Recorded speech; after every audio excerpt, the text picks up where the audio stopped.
Sa unang bugso ng ating balitaan, malabong umusad ang nilulutong impeachment case laban kay Vice President Sara Duterte dahil sa negative na ang trust ratings ngayon ni Pangulong Ferdinand Marcos Jr. May pahayag naman ang isang kongresista sa impeachment, si MJ Mondihar sa report.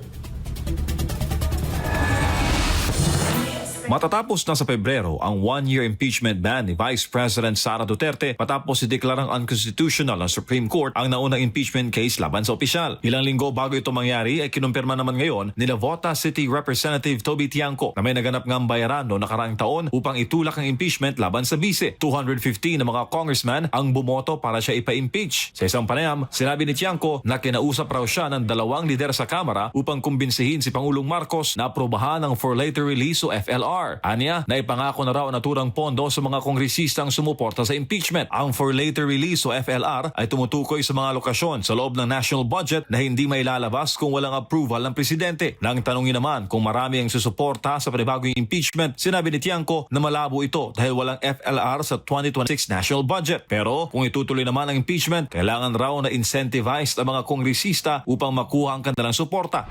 Dahil sa bagong development, ito ang assessment ng political analyst na si Professor Eric D. Torres sa posibleng mangyari sa Kamara sakaling maisampa ang impeachment case.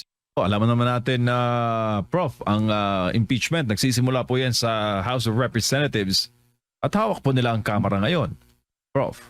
Well, hindi rin din ho natin yan masasabi. Although, ina-assume natin na hawak. Pero alam nyo, maraming po pwede pang mangyaring ihip ng hangin sa mga susunod na panahon. Ngayong tapos na ang 2025 elections at puno ng isyu ng korupsyon ng kasalukuyang gobyerno, giit ng propesor na malabo nang makakuha ng sapat na suporta ang impeachment sa mga politiko.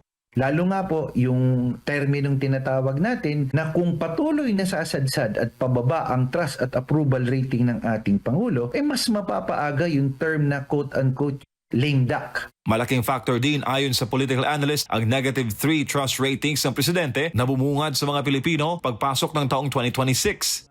Sinong politiko na re-electionist ng 2028 ang willing na magpa-endorso kung kung ganito ang bilang at hindi makabawi ang numero ng pangkasalukuyang administrasyon sa kanyang mga ginagawa? Sa pagtataya din ni Torres, posibleng dumistansya na ang ilang politiko sa pagsuporta sa Pangulo, lalo na sa usapin ng pagpapa-impeach kay VP Sara Duterte. So, kiss of death yan. Lalo na, nag-iba yung dynamics ng politika ng kung paano mananalo ngayon sa nakalipas na nasaksihan natin yan nung 2022 at 2025 elections na kung saan prominente talaga ang base votes sa kada rehiyon at vote-rich areas na critical na magdi-deliver ng boto, mapasenador man o mga representante sa Kamara. Para sa Diyos, sa Pilipinas kung mahal, MJ Mondihar, SMNI News.